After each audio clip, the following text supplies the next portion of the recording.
the writer of 14 different books out of 27 books in the New Testament, you think he would have a special dispensation, a special privilege with God, that God would say, this is a special guy, I'm going to take special care of him. But can I tell you that even Paul, who wrote all these things, faced all kinds of struggles. He experienced the good, the bad, and the ugly.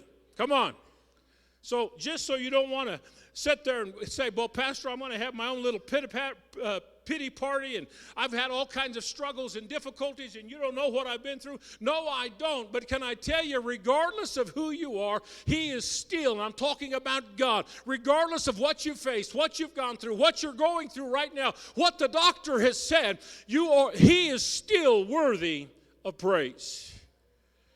Now, Paul would tell us all these things that he went through, all the trials, all the struggles in his life, the good, the bad, and the ugly. Look at your neighbor and say, what do you have to complain about? Come on. If we're just transparent and honest, I don't know any of you that's been whipped 5 different times, beaten with rods, shipwrecked 3 times. I just met a guy the other day that had been shipwrecked 2 times. First time I ever met anybody shipwrecked 2 times, but I met him the other day. Shipwrecked. And all these different things. But folks, even if we had been, let me just tell you why. And we talked about it last week. Paul would say in Philippians 4:11 that I don't speak in respect of want. He said, I've learned in whatsoever state I am, therewithin to be content. So even in the midst of all these struggles, all these difficulties, Paul was learning how to be content. Paul was learning how to be satisfied wherever he was at. So whether he was whipped, whether he was beat, whether he was homeless, whether he was left alone, he could still give God praise.